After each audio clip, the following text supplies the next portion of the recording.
into talking to Helen, I'm just going to just give you a brief summary of what we've done in the past.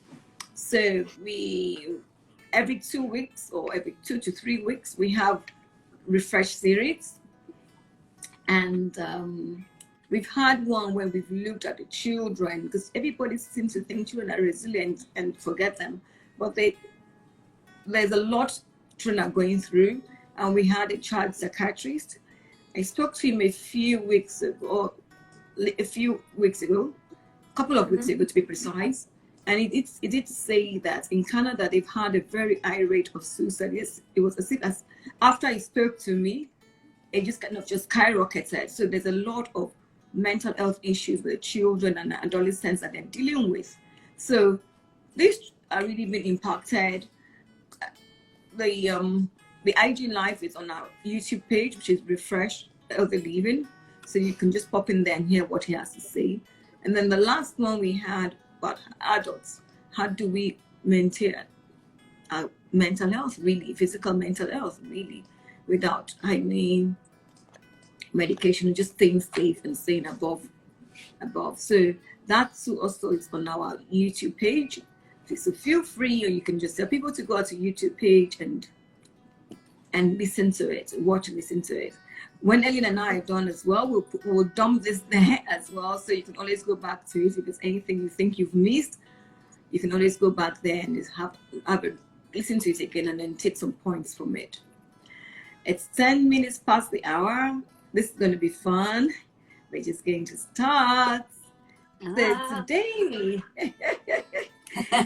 we have Ellen with us. It's amazing. Ellen and I met. We haven't physically met, but we've done quite a bit together. No. That's one of the pluses of COVID, right? Yes. So Ellen is an event person. She's a qualified CIM qualified events and marketing professional, and she's been doing this for past 24 years. 24 years this year. And 24, right? 24, yeah. 24 years this year. Oh, wow. So we see we have a veteran here. And I mean, Ellen is a typical case of, I would say, a showcase of saying that your mental health doesn't hold you down because you're responsible for it and you can do whatever you choose to do. So the choice is yours, you know. I hear people say, oh, I'm distressed, I'm this, but really, you need to own the situation and turn it around for your good, which is what Ellen has done. Ellen was diagnosed with bipolar at the age of 16. She was diagnosed with bipolar disorder at the age of 16. And she's still doing events. With a mental situation, I won't say, well, a disorder really, I think is more politically correct. Yes. Yeah. She's gone ahead to create another organization called Event Well, which looks at the event well-being of individuals really in the event industry. And it's amazing how our health stories or histories really dictates what we do and how we move forward. I mean, with me as well, my health situation pushed me to well-being, making sure that everybody's okay mentally, physically, and knowing that we by just looking after ourselves, knowing what we eat, sleep, rest, taking time out, we definitely can be better people. Mm-hmm. So today, let me a few things about Helen that you don't know. She doesn't know. I know as well. Is that apart from being no, they're nice things. Don't worry. I'm not throwing you under the bus. That's all right. So Helen is a musician as well. She plays the flute. So you can see that she's done quite a lot of things. She hasn't allowed a disorder to hold her down, which, for me, I think is something to admire. Helen has run the marathon. I have, yes, in 2010, London Marathon. Yep. Fantastic. And you see again, she's a proud mom. A daughter was 5 during the week. Yes, yes, on Tuesday, on Star Wars Day. And, yes, May the 4th. see, and all this with the disorder and being a musician and being a mom, Ellie has done over 267 weddings. I mean, really, who counts? Really? But Helen. Yes, yeah. So you can see that, and I'm sure you've done more than 267 by now. Oh yeah, well, I was 17 years in hotels and venues, and then obviously I went freelance in 2015. So I would probably put that number in the thousands, not of weddings, but events. So events all kinds in of general. events. Yeah. So conferences, meetings, dinners, galas, charity events, weddings, a whole mix. But 200. I counted the weddings. 268 specifically weddings. 267 wow. specifically weddings that I did. I think I'm going to. When I was looking you up, I started counting like how many events I'd done, and I thought, okay, I got to about 350, and I stopped. Then I looked at my invoices, and I thought, oh, my invoices are, because I started from 001, and now I mean almost in the thousands, and I'm thinking, wow, really, I've done that much, you know? So it's amazing that the things that we do, but we don't pay attention to. But what I'm trying to say, the point I'm trying to make out is that we have someone that is well grounded in the event industry, someone that has a disorder, yet she's still striving. She's still normal, as you can see. She's normal. She's okay, and she's moving. And she's going to speak to us today about tips on how to relax, how to get the best of our situation, how to own it, and then make it work for us. So, can I have an e-clap for Ellen as we welcome her on board? Let me see the claps. Let's see the claps. Thank you very much. So, Ellen, I'm going to say to you, introduce yourself. Yeah. And introduce yourself to the audience, the people we have here, and the link between being an event planner and your condition. Yeah, so my name, as Duntan introduced, my name is Helen Moon. I'm the CEO and founder of an organisation called Eventwell, which is a not-for-profit social enterprise and charitable company here in the UK. And Eventwell is specifically set up to educate, campaign and support better mental health and wellbeing in the events. So we have workplace wellbeing programs and plans that we offer to the events industry on the commercial aspect of what we do as an organisation, and then on the charitable support aspect of what we do, we have Pledged by Eventwell, which is actually giving financial aid to a lot of event professionals out in the industry. So Eventwell has a very important kind of role and function within the events industry. We're the first kind of real charitable organisation that's been set up specifically for mental health and wellbeing in our industry. There's other charities that have been set up in the events industry, like Meetings Industry, Meeting Needs, but we're specifically for mental health and wellbeing, and specifically that grassroots, taking care of our own, making sure that anybody who works in an event, whether the technician that works on music concerts and live events, to the venue coordinator that's organised 267 weddings, kind of stuff. We look after anybody, to makeup artists, to musicians, to entertainers, all of those kind of aspects. We look after our own in the industry, but also the important element of that education, because we change stigma and discrimination when it comes down to mental health and well-being will only be changed via education.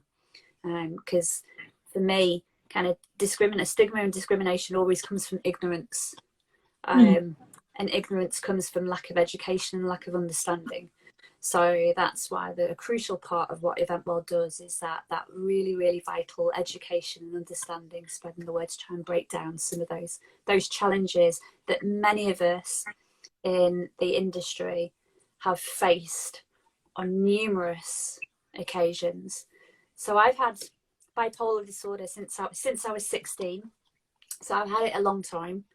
And I kind of say, Duntan said that I kind of live a very normal life. So if you met me, you probably would have no idea at all.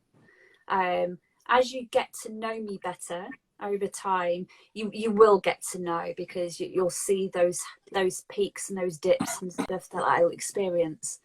But if you were to meet me in the flesh, in person, you would have no idea that I was struggling, well, not struggling, but I was living with a mental health condition. So I've had it since I was 16. I don't really know what it's like to not live with a mental health condition, which I've kind of been saying that to myself recently, kind of stuff. It's quite bizarre when you think about it. It's like not actually knowing what it's like to not have to wonder what mood you're going to wake up in the next day, or if there's anything specifically I need to do to take care of my mental health today, or if I'm feeling challenged or I'm feeling low and I just need to take a break. I don't know what it's like not to live my life like that. But then on the flip side of that,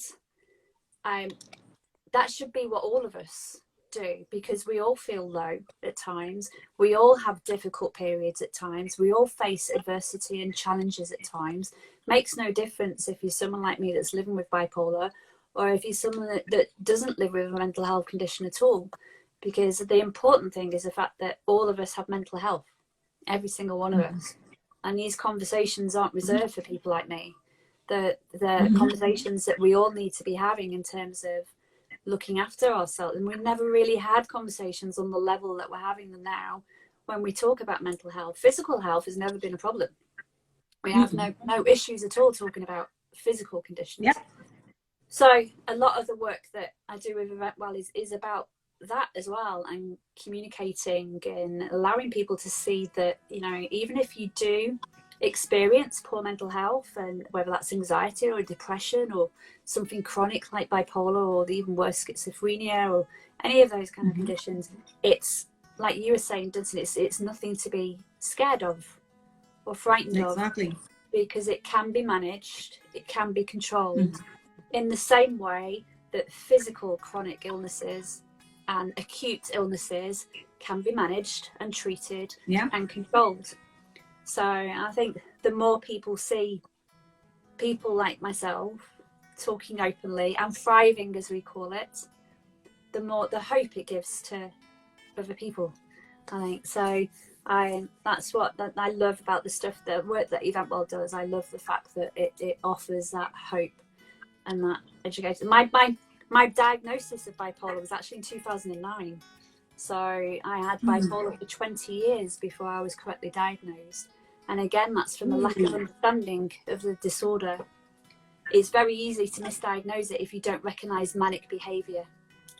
So depression is pretty easy to recognise, because you feel low, but the manic side of bipolar, you know, the racing thoughts, having lots of, particularly when you work in events as well, having lots of ideas and feeling really creative and quite buzzy. And I understand it obviously a lot better now, but even if I'm feeling manic, it's almost like my senses can be heightened.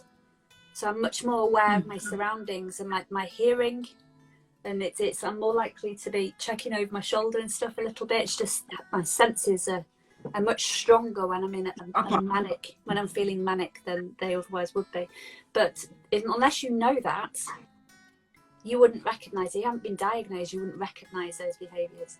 So it was listening to somebody else's story in 2009 that made me then go to my GP. And basically I'd been diagnosed with depression, chronic depression, which bipolar is. It used to be called manic depression. So it is a form of depression, but there's the manic, the mania that coincides with a depression. It's actually mania is what I suffer from much more than depression.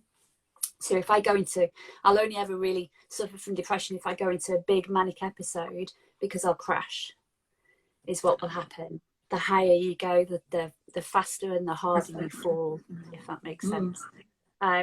So yeah, it was in 2009, but 2009 coincided with a massive burnout that I experienced. Probably actually, it's probably safer to say it was a nervous breakdown, to be honest with you. I was working for a big venue in London. I was the only business development manager working for that venue, and there was a lot of travel. lot of work, a lot of not just travel, but a lot of entertaining clients. Mm-hmm. I would spend most evenings, dinners, bringing people in to see the venue, showing people around, all of that, because I worked in sales for 10 years. Traveling to EIBTM and IMEX and all of those trade shows that people will have heard of in our industry. So traveling to those award ceremonies, we would sponsor just about anything. So when you sponsor award ceremonies, you have to attend that award ceremony because you're a sponsor. So, and then networking events, industry events. There wasn't any time for me. So there was no me time. Yeah, yeah. No, me just coming home and playing my flute for a couple of, none of that was happening at the time. My flute is something that I've picked up again recently. I played when I was younger. So I played music from the age of 4 or 5, right up to kind of my late teens.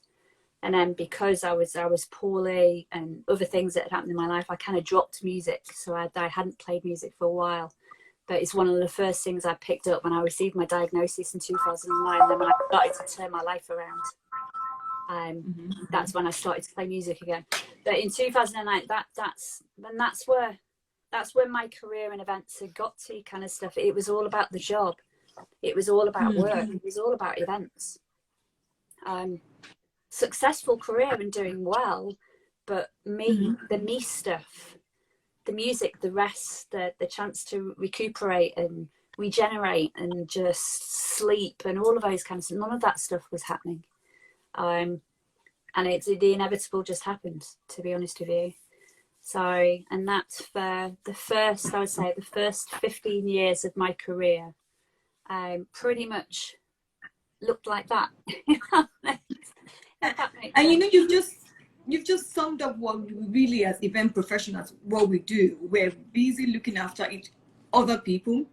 Yep. We're busy running around to make sure people are happy. We're busy running around to make sure the event goes well. There are no issues or anything. But one thing we fail to do is look at ourselves. One thing we fail to do is stop, pause, and say, press the pause button and say, you know what? Just pause and look, just take a break. And we just find that doesn't happen at all. And one thing we need to go back to, and because we're so used to all the buzzings and the noise, the music, everything just buzzing around us, we think we're striving and we're moving forward in our events. We've been in the events industry for so long. We're doing so well.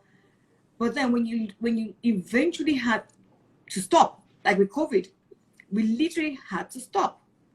A lot of people had a lot of withdrawal symptoms, depression, anxiety, because it was also all of a sudden just very calm. And they didn't know what to do. Yeah. And that's exactly what you've explained that you went through. The good thing is that you've been able to recognize what was wrong with you. Here in Nigeria, I don't think mental health is just something that's being picked up. It's just literally just being picked up. I remember speaking to a doctor, a psychiatrist here, and I was saying, I wanted her to join one of our series. And I was saying, no, I'm going to speak to you. You're going to discuss about your mental health issue, your bipolar. And she was like, what? No, you can't call it bipolar. It's not this, it's not that. And I'm like, she's happy to own it. Yeah. She's happy to own it. She's happy to talk about it. And so I was like, I was taken aback because I was like, you are a doctor. You're supposed to educate us, as you said, education. But I guess in this area, in this side of the pond, it's a taboo to say you have anything with mental disorder or any form of illness or anything. It's just when I talk about my illness, people say, oh, you're so open. Why are you talking about what you had? You know, that should be private. I'm like, how do other people learn? How do they guide themselves? I don't want them to go through what I went through. And I'm sure you don't want that for someone else as well. So we need to start discussing this, especially now that the industry is opening up. And we just want to run back to the rat race. We need to learn how to look after ourselves. So yeah, so important. It's very important. So I'm just going to just say, I mean, you've spoken about it, but I want you to just elaborate more on it, saying how important our mental state is to the well-being and success of our events. I mean, hearing from you, I guess, gives it more authority. Yes. So yeah, it's, you know, taking care of our mental health, it is, and there's a few reasons why we need to take extra care of our mental health when we work in our industry. Right. So the basis of what we do is project management. Project management is pressured work. Pressured work can very easily turn into stressful work. Now, there's stress is not necessarily a bad thing, and this is what we need to understand about it. So stress is a good thing as well. We need it. So we need stress, positive stress, eustress it's called. We need that in our lives. It inspires us, it motivates us, it helps us to grow, it helps us to learn, it challenges us, it pushes us forward, it takes us out the comfort zone. Outside of the comfort zone is where we grow and learn and develop. Inside the comfort zone, nothing happens, diddly squats, okay? No growth, no neuron development. So when we're stressed, when we're experiencing eustress, your brain creates new neurons, there's new neural pathways created, your brain loves it. So your brain loves a bit of positive stress. Okay, we love positive stress. It's really good for our mental health and well-being, and that's what working in the events industry should be. But even if you're experiencing high levels of positive stress, you still need to rest. You still need to take a break. You still need to learn to be comfortable in the quiet periods. And this is a thing with an event kind of stuff. You have this whole thing called a creative circle. So you've got that creation, inspiration, and then it goes through to the honor kind of stage of it and the delivery of the event, and then the honor where you're patting each other on the back, and then you go to nothing. You know, you've done it. The event's finished. It's finished. It's done. You've delivered it. Now what? It's that now what moment. And then you create, then you go through the whole cycle all over again. And there's, within project management, they call it forming, storming, norming, performing. So when you're at the start of a new project, you've got that where you've got new suppliers, new stakeholders, new teams and stuff working together. You're not necessarily working with the same people that you've worked before, dependent on what the deliverables are for the event that you're organising. And then after you've got that forming start, there's always a storming bit. And this is the stressful element of project management. And this is where things can get a little bit challenging. A little bit of conflict resolution has to come in. This is where, you know, you can get into disagreements with people. People are getting used to working with each other. And then you get to that norming kind of stuff. And that's where things start to calm down a little bit. You're getting to know each other a little bit better, how you work, what your tendencies and stuff are. So that's where that team will then kind of start to calm down. And then you go into performing. And the performing element of project management for an event is that delivery of the event. And that's where everyone comes together to deliver this now tangible thing, or even intangible, creation, an idea, an element to actually deliver it into a thing where you've got the audiences there, speakers to deliver this event and actually have it go as well as possible. So it's understanding that forming, storming, norming, performing, and that whole creation, inspiration, kind of congratulations kind of stuff to nothing kind of elements of the creative circle, and how that kind of impacts. And then when you're doing events, you're doing that sometimes back to back to back to back to back, without a break in between. Because a lot of us in our industry are not comfortable with that pause, that in between, that quiet period, because we're used to being busy, we're used to being on the go. There's a thing that I've started looking into recently they call it urgency culture or reactive culture. And that's where you can generally tend to, if you're somebody that works very much in or kind of operates in an urgency culture, if you send someone a text message and you expect them to text you back straight away, you probably need to have a look up urgency culture kind of stuff. You know, if you're somebody that would send an email, or an email comes into your inbox and you think that you have to respond to it immediately, that all falls under urgency culture. And that's something that's developed in our industry because of the nature of what we do. We're used to being busy. We're used to that deadline orientated nature of our work, that makes us just want to do things constantly. And then there's the whole work hard, play hard element of our industry as well, isn't there? So we're all sociable people in our industry. We all know each other really, even though we've not met. We now know each other quite well because we've done lots of these together. And there's the whole work hard, play hard nature of our industry. Whereas one of the things I want to try and do is try and flip it on the head to kind of say it should be a work hard, rest hard. That's what you need to do. Work hard, rest hard. And the play will take care of itself because you'll have more energy, you'll be more motivated to be able to do the play and to socialize and make time for your friends and your family. So that will come naturally on its own. But we just need to get better at that work hard, rest hard kind of mentality, and an understanding that because of the project management nature of how we work and just those natural tendencies of a project management cycle, even just that on its own can have quite serious detriments on your mental health and well-being. An event should be positive stress, eustress. It should be enjoyable. Yes, you're going to get nerves. Yes, the stress response is going to be triggered. So you're still going to have adrenaline. You're still going to have cortisol because unfortunately our stress response isn't sophisticated enough to know the difference between positive stress and negative stress. It doesn't know the difference, so it's still going to be triggered. So, but there's a very fine line when something that should be enjoyable starts to turn into something that's uncomfortable and starts to be less enjoyable. And then you don't really enjoy what you're doing. In fact, you start to dread what you're doing and get yourself caught in a trap. And then you can't get yourself out of that mindset. And then it starts to bring you down. And then depression starts to set in. And then it's like site meetings and stakeholder meetings start to fill you with anxiety and you start to have panic attacks. And then burnout kind of because you're not taking that, you're not working hard, playing hard, resting hard. Burnouts. Resting hard.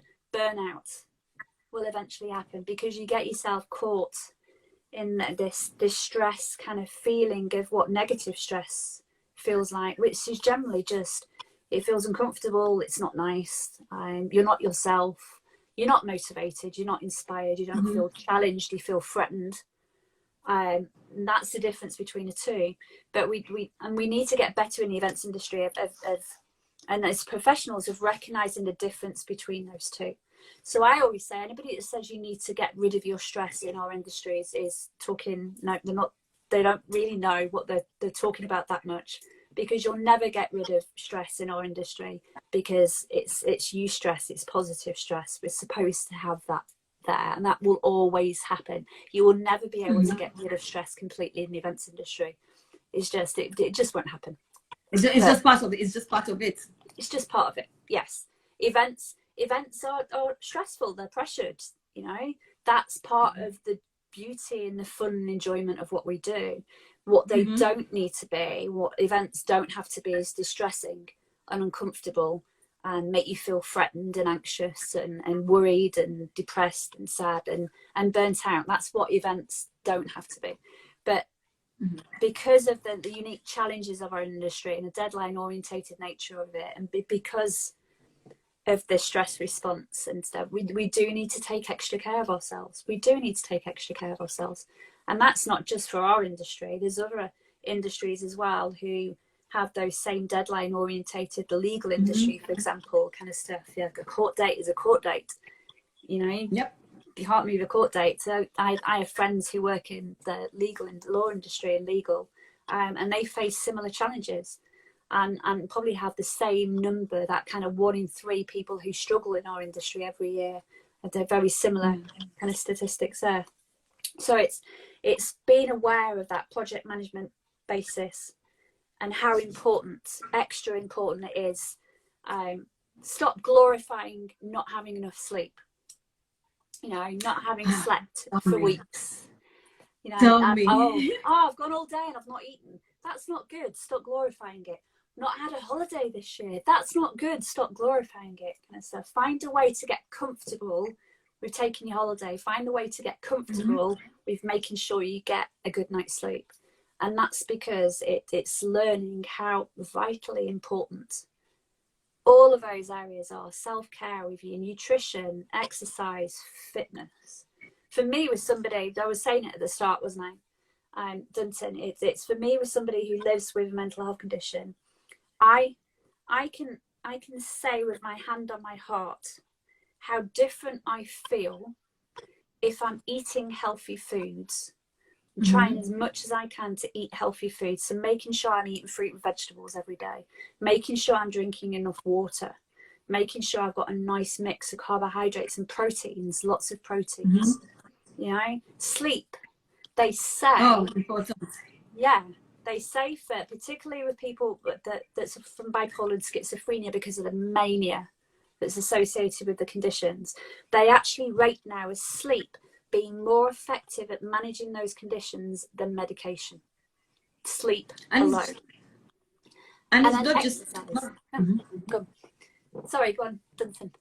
No, I was just going to buttress the sleep bit, because I remember when I was ill and I was in hospital and the doctors were saying, oh, don't give any more medications, just our body will heal itself.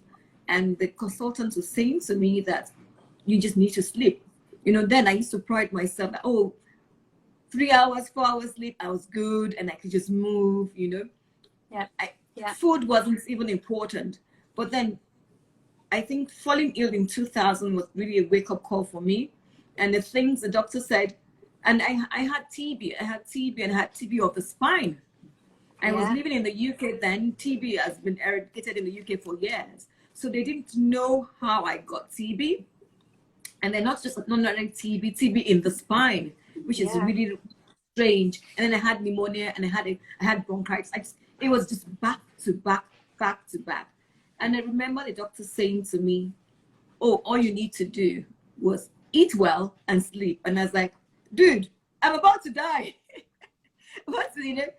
But it worked. It really, really worked. So you talking about sleep and eating well, I mean, for your condition as well, just shows that we underplay the importance of sleep and eating well. So sorry for cutting in. So go ahead. No. But we do. I agree with you completely. We massively, massively underplay it. And that's, again, it comes from understanding. So it's that education.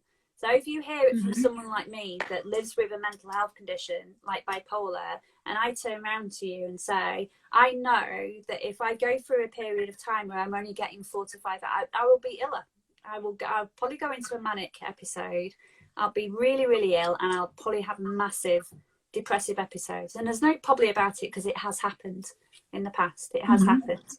But I just know that if I make sure that I'm going to bed at a reasonable time, so I'm trying to make sure I'm in bed by 11 o'clock, you know, as much as possible, making sure that I've got a nice, healthy routine, that my sleep hygiene is good, that, you know, I'm not sat on social media until 1, 2 o'clock in the morning, all of those kind of elements. I don't do that.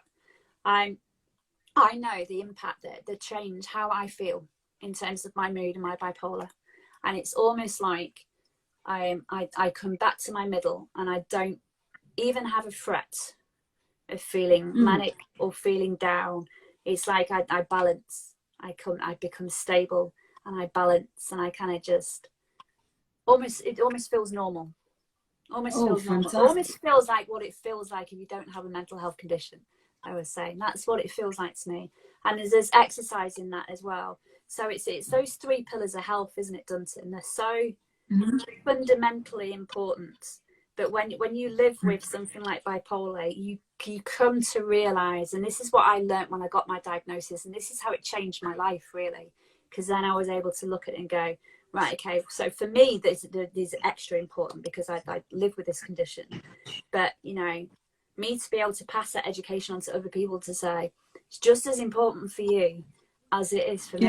As if they call them the 3 pillars of health for a reason. They're your foundation in terms of good health and well-being. Is your nutrition, being active and exercising. You don't have to be pumping weights. You don't have to be running marathons. I've only run one marathon. I don't really intend on running one again now.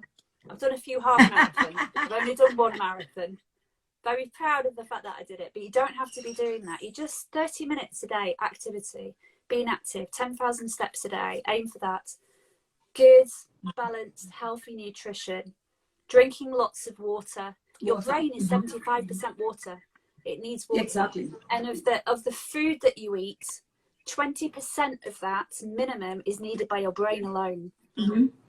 So it's that just goes to show how, you know, fluids, food, fueling your body, fueling your brain, the dopamine and serotonin and all of those lovely endorphins and stuff that are released when you exercise as well in your brain as well. It's true.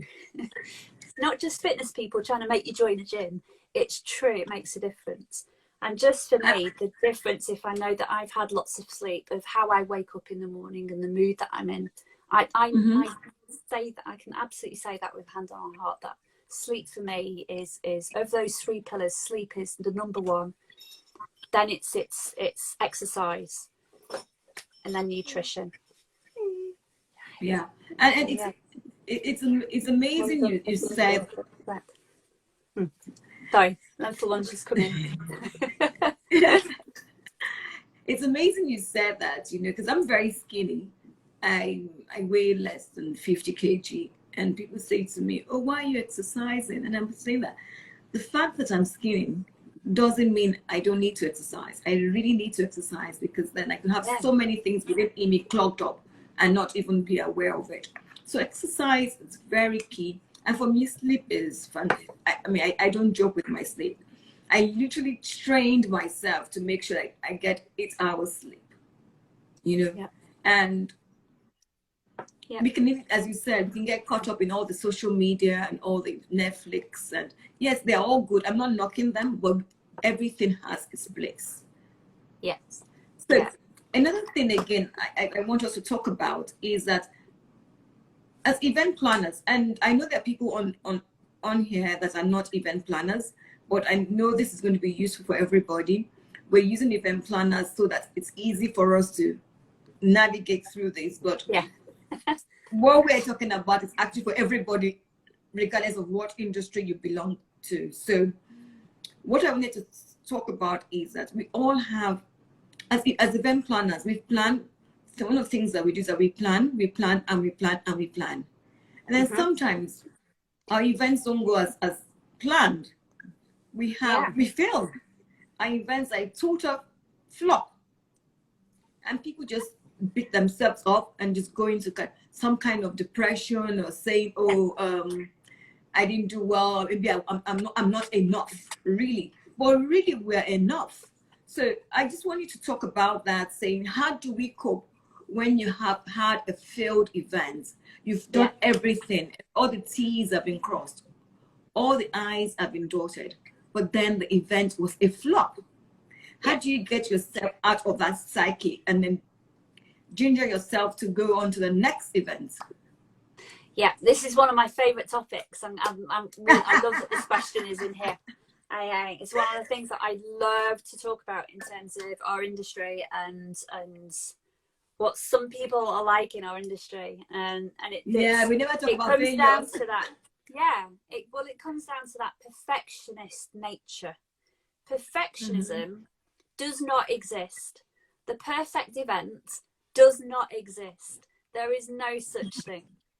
My idea of perfection will be very different to yours, Duntan, as well as all the guys listening to us now. Your ideas of perfection will be very different to ours. An event, you are dealing with people, okay? You can't get away from the fact, for an event to go ahead, you need people at it.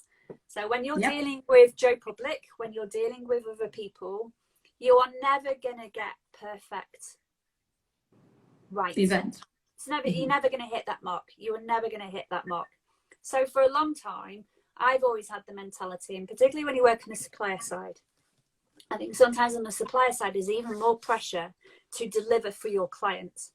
And you learn this over the longer you work in our industry, the more you get to learn it. No such thing as a perfect event, and something will always go wrong. Okay? Something will always go wrong. You can't stop something going wrong. No matter how many plans you put in place, no matter how perfect your function sheet is and your running order and the communications and everything that you've put out, something will always not go to plan, because you can't control 500 to 1,000 stakeholders, attendees, sponsors. You can't control other people's behavior. The only thing you can control is your own behavior and how you react. So the measure of an event professional is not whether an event was a flop, not whether something went wrong, not whether there was a major fail. The measure of an event professional is how you respond to that event going wrong, or that event being a flop, or what you consider to be a fail. We learn the most from our mistakes and things that don't work out. That's when we learn the most. So in terms of experience, you can talk to every single person in the events industry that you know, and each one will have their stories of flops and fails. After you get past that initial shock, turn out to be those stories that you all sat talking to each other in a bar at the end of an event. Can you talk? Oh, and I did it one time. I was talking. There was a celebrity wedding that I did, and I was beside myself when it happened, because I was early in my career. Now, if it happened, you know, it would still feel a bit, but I wouldn't get as het up about it, because it's, you know, something I was doing a celebrity wedding. There was a program in the UK here called Brookside. There were two actors from this soap. Used to be an old soap that used to be on in the 90s, the 80s and the 90s. And two of the actors were getting married. I organised their wedding. OK Magazine were there, taking photos that they do of celebrity weddings. And they just wanted a simple chocolate mousse for their dessert. So at the time, it was slightly unhealthier than I am now. So I smoked at the time. The main course had gone down. So anybody who works in operations will know, if you're doing a banquet or a dinner, main course goes down. You've got at least 45 minutes really before they'll start to clear. So you can generally tend to go and have a coffee break. That's your chance, if you're running an operation, to go and have a break. So I went on my fag break, went and had my break, and I was coming back up, and there were trays coming out from the kitchen that had conference mugs on them. So I worked for Marriott at the time. We used to have the taller cups, like a mug for coffees and teas that we put out. And then you've got the smaller cups on the saucers that you would put out for banquets and dinners. But the conference tray, it's a big tray that you carry like this for when you clear down a room. The conference trays were going out from the kitchen into the banquet hall with conference mugs on them. And I was a bit like, is coffee going down? What happened to this? I was really confused at first, because I couldn't try and figure out what was going on.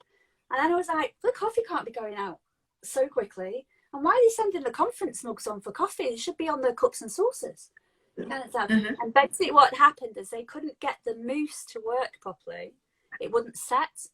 So they put the mousse into mugs and were sending these trays in.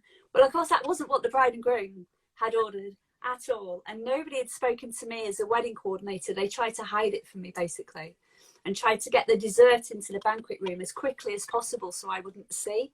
And by the time they'd already be on the tables, and it would have been too late. It was a massive fail. We had guests in the wedding who were trying to drink the mousse because they thought it was coffee. So a couple of guests ended up with chocolate mousse on their faces. It's a hilarious story now, Duntan. It's a hilarious story now. But at the time, it was like, this is my reputation, my career, it's ruined.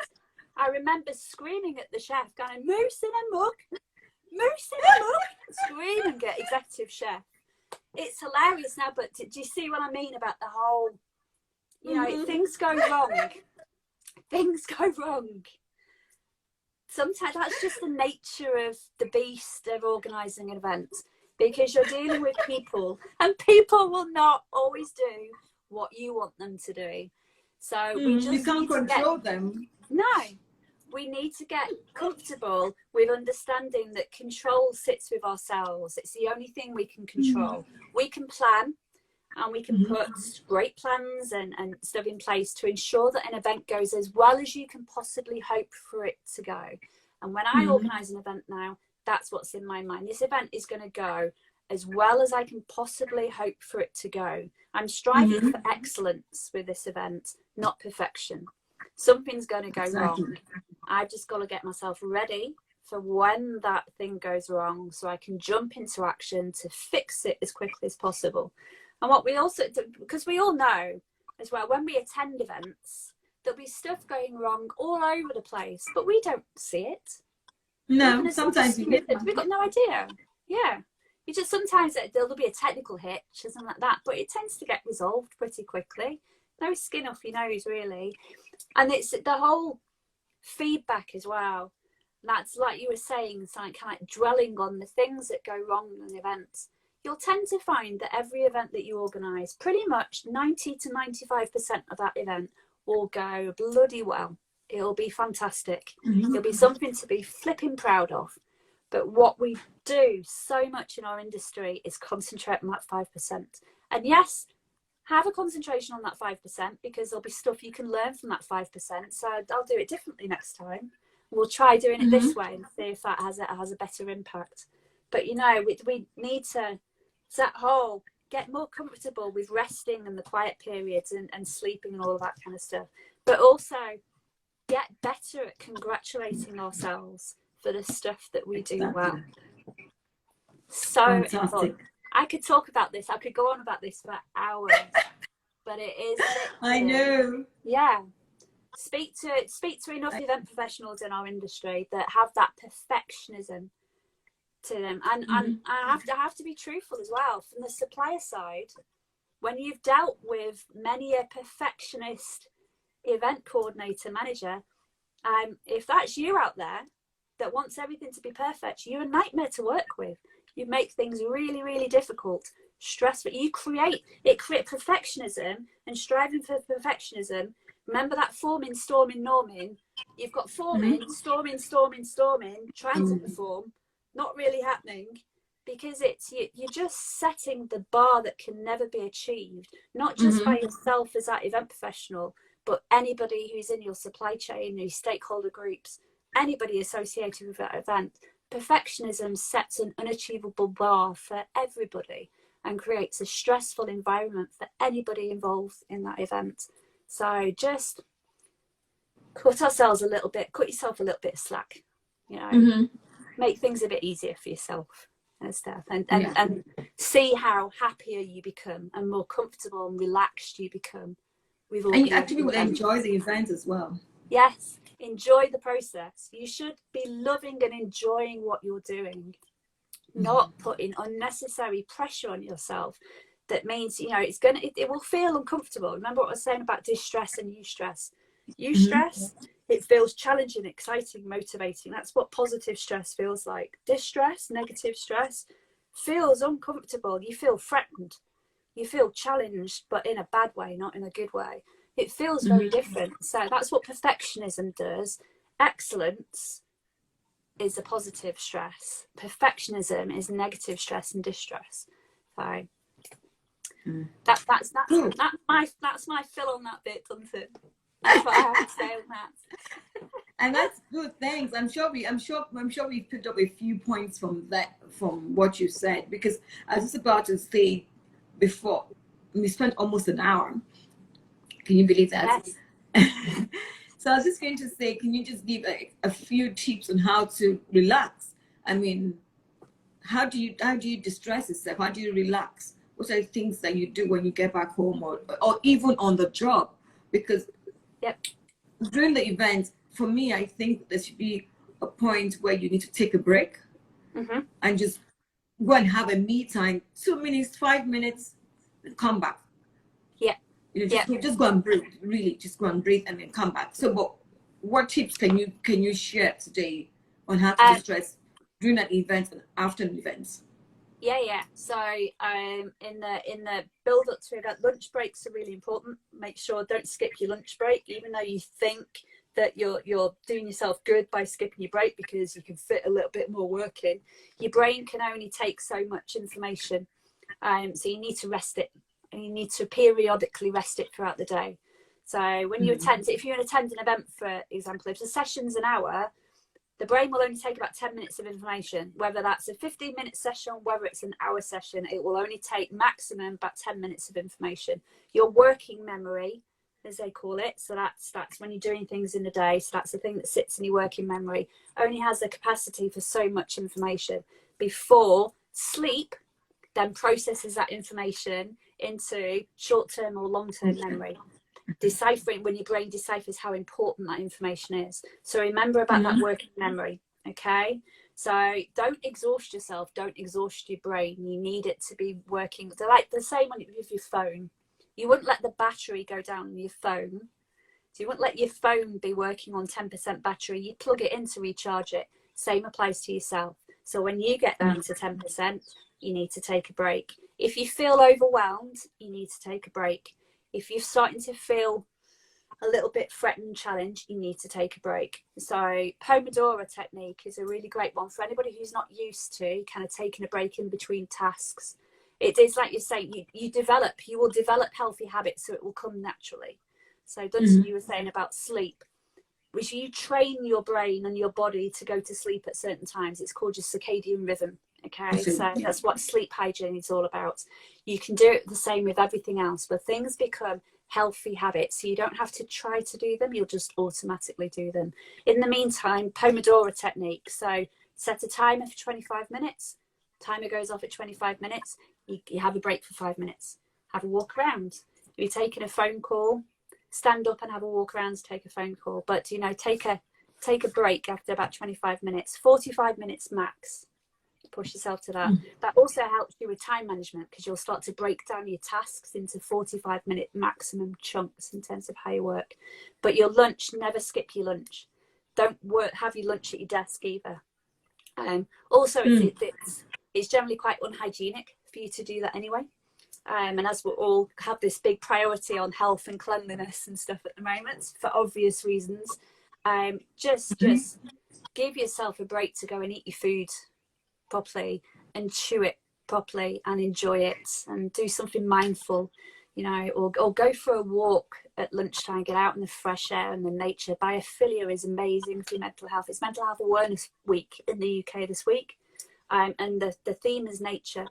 So look up all about green spaces and oxygenation and biophilia and our love and as human beings to want to be in nature, how good that is. So a lunchtime walk could be really good. Okay, but in the lead up to event, sleep is really important. As much as possible, again, have a look at your sleep. Trying to be getting that good 7 to 9 hours sleep. We don't all need 8 hours. You might only need 7. Some people might need 9. It can depend on age, weight, size, height as well. But try and get as much sleep as you can, because you'll know when you get into that busy period, it could be that you might only be able to get 4 or 5 hours sleep. And that's not necessarily a bad thing, but what you need to concentrate on is making sure that 4 or 5 hours sleep is the best quality sleep possible. And that's where sleep hygiene comes in. And that's training. And then the big thing in terms of, and we use this analogy a lot, don't we? You wouldn't run a marathon if you hadn't fueled your body. So don't run an event if you haven't fueled your body and your brain. You know, remember what I was saying about food. 20% of your nutritional need is specifically for your brain. 20% of everything that you eat is needed by your brain. That's why your brain needs a certain amount of glucose content.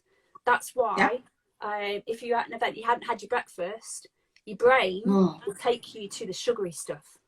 It's your brain that's doing that, not anything else in your body. It's your brain saying, I need glucose, I need energy, because your brain needs it. Remember what I was saying, your brain can only take so much without good nutrition and good energy. Exactly. Given to it. So have a think about really eat as healthily as you can, really good food. A good tip someone gave me as well, and you'll know this, Duntan, as well, is for in a busy period, you're at an event, protein at every meal. Don't skip on protein. And then good fats, omega-3s, really, really good stuff for your brain. So if you don't eat food that's rich in omega-3, take a supplement. I've started taking a supplement as well. And I am noticing a slight difference, not a massive difference, but a slight difference. So it's all the stuff we've talked about, Duntan, really is, and that's the reason why we talked about it. You know, taking breaks, rest, recuperation, energy, food. Stay away from the pastries and the coffee. Another thing about coffee as well. Coffee is like synthetic cortisol, and anybody who knows anything about cortisol, when you're at an event, you've already got enough cortisol going through your system. You don't need any more. Tell me, you don't need it. No. So maximum 300 milligrams of caffeine a day. So that's about 3 espressos. So if you like a latte, that's 3 lattes. However you have your coffee, but 3 a day. Don't drink any coffee after 3 o'clock in the afternoon because it'll hamper your sleep, because cortisol hampers your sleep. If your stress levels are high, you've got high cortisol levels, it will keep you awake because it stops melatonin from being produced. Coffee is synthetic cortisol. It works in exactly the same way. That's why we all like the coffee in the morning. Cortisol wakes us up in the morning. There's not an awful lot of people know that. So you get a big shot of cortisol to wake you up. That's why the caffeine wakes you up, because it's synthetic cortisol. So that's what you have to remember. A little bit of caffeine is okay. Some would say it's even good for you, but when you're drinking it in high levels and you're relying on it because you're not fueling, remember, if you're not putting food and nutrition into your body, your brain and your body will start looking for ways that it can get energy quick and fast. That's why the pastries, the cakes and the coffee are the first things that we go for, because that's your brain going, need that now, need glucose and energy. So it's just having an awareness and understanding of all of those things is real. And don't sniff at the mental health messages. They're not reserved for people like me with conditions and disorders that we're living with, well managed but living with. They're not reserved for every single one of us has got mental health. I know so many people in our industry that have burnt out that don't have mental health conditions, still burnt out. Poor mental health does not discriminate. Okay, it does not go for, but regardless, contrary to what you might hear, it does not go for women over men in terms of things like depression at all. It doesn't really go for younger people over older people. You're just more susceptible to it when you're younger. But it's, you know, every single one of us has got mental health, and I would just really like to see an industry where it's fundamentally important to every single one of us, and we give it the importance and the credit that it deserves, really, that our brains deserve. Your brain is the most important organ in your body. You know? Exactly. So take care of it. You need it for your creativity. Anyway, you need it for all of that good planning and stuff. You need your brain. You need your brain to be on your side. So look after it. Cool. Thank you so much. And I know a few people just joined us. Helen has been living with bipolar since 2009. She's normal. She's thriving. She's a great event planner. She's worked both on the supplier side and the client side. And we've had Helen on today, such as to talk to educate us, really, not just educate us about living with bipolar or mental disorder, or even just how to cope, really. This is not just for event planners, it's for everybody across board. Mental disorder, mental health touches everybody, old, young, male, female, black, yellow, green, white, you know. But it's what we're trying to achieve with this as series is to make sure we look after ourselves. Self-care. Yeah. The event industry is opening up pretty much everywhere around the world. By middle of June or 1st of July, everywhere should be open apart from the places with high indexes of COVID. And we're so used to just running and getting getting to a point whereby really we just like crash. What we want to do is go back into this new normal, looking after ourselves, making sure we're owning our mental health and looking after ourselves. When we have good mental health, good mental hygiene, we are more creative. We produce better events. We are more, what's the word I want to use? We're aware, we're alert, right? And we actually achieve more, really, than when we're really doing back to back, and we're not rested. Sleep, one of the things I'm going to take away from here, which I have taken away, and I hope you're taking away, is that sleep is extremely important. In Nigeria, they say to you that, oh, a lazy man is one that sleeps. But really, a lazy man, someone that does not sleep is unwise, really. A wise man sleeps so that they can be better the next day, you know. And one of the things we spoke about again is about not owning the stress. So you have a failed event, fine, great, move on. Don't own the stress. We can't have a perfect event. Well, we can be perfect, but we can strive to perfection, knowing that once we are well looked after, our clients will be well looked after as well. We can only give what we have. If we're not full, we're not giving anything full to our clients. I know a few people I can see saying thank you. It's been a great session. So I'm saying talking more about it. We are going to put this on our YouTube page in a few days' time, and our YouTube page is refreshed how they live, and I almost forgot that. And the same. And for the event professional on this platform, actually not event professionals, Helen runs an organization called Event Well, and I've been on that platform a couple of times, and I'd say it's just not for event people, but basically it's for everybody. It's free. Please check. I'm not plugging Helen, but I'm just saying this because it is nice. It's what we need. It's free. Please go onto their website, look at what they have. They have lunch. They have lunch. Wednesday lunch is what's called, Helen, when you have talks on different topics.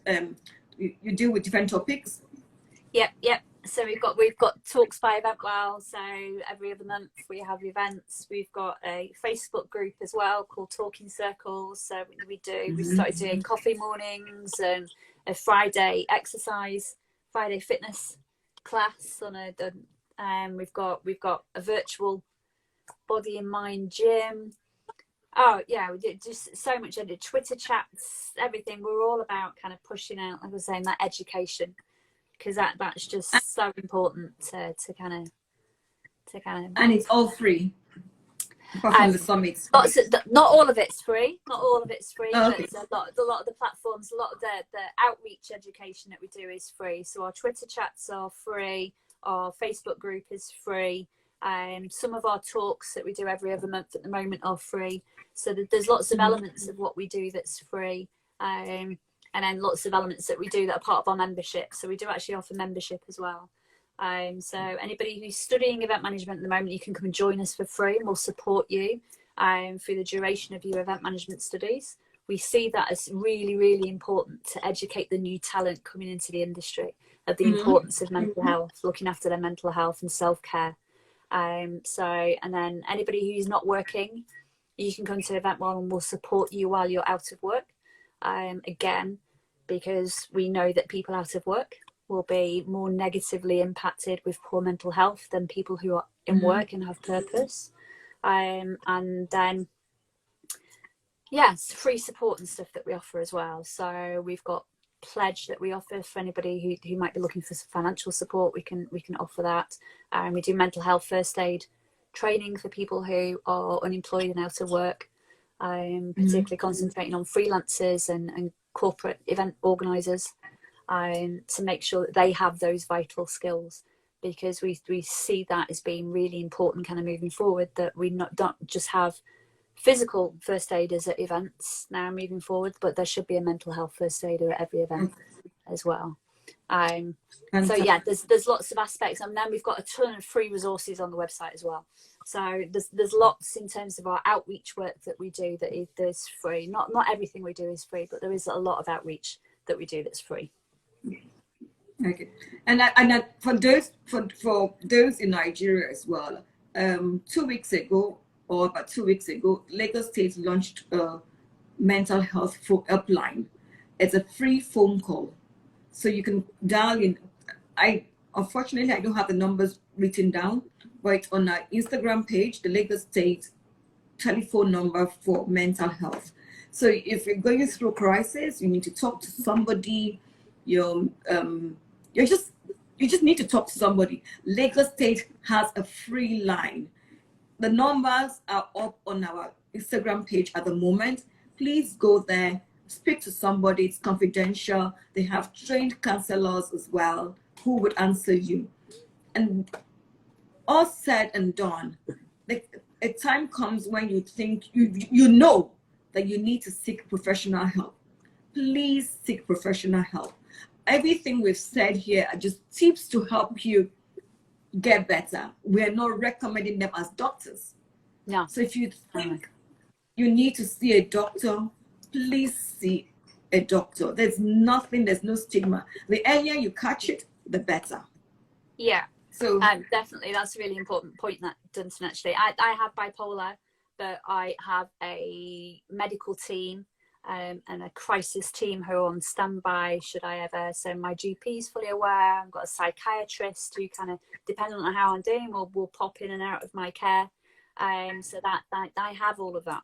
So if you're ever in if you're feeling down and it lasts for longer than a few days, go and see a doctor.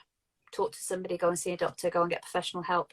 So don't let feelings like that fester. Any feelings of anxiety, again, if it's lasting longer than a few days, because remember that the ups and downs are natural, but anything that is more than a few days and is actually stopping you or preventing you from doing things normally, then professional help. Always first point of call is a doctor. Professional help as quickly as you can, really. Always. So and anybody who has any concerns that they might have a condition like bipolar or any other disorder, or to always make sure that you've talked to someone professionally and seek professional help. There are so many people out there who, like me, haven't been diagnosed because they won't go and speak to their doctor, sometimes for fear. It's getting help is nothing to fear. It's the most important thing that you can do for yourself. And you need to get that help. You can't managing bipolar can't be done on its own, or any other, or depression can't really be done on its own. You do need help and support, professional help and support to do that as well. Just things like sleep and eating and exercise and all can make a massive difference, but you do need that professional help. Yeah. Okay. Thank you very much. We spent well over an hour. Usually our talk is usually an hour, but we spent over an hour, which means that obviously both of us were enjoying ourselves, and both of us are ready to give what we have. We're ready to pour ourselves out so that the next person next to us is healthy as well. So thank you very much for joining. I see someone just joined now. This will be on IG. You noticed as well. So this you've missed a lot, I must say. You've really missed a lot. But then Jack, we're nice we've been on enough. for an hour and 20 minutes now. We've been on, Jack, and you. Oh wow! See, can you imagine? So, but we put this on. This will be on our YouTube page in a few days' time. Give us about a week, or it might be before the week runs out. But just give us a week, and this will be on it. And I want to say thank you to everyone that's shown up today.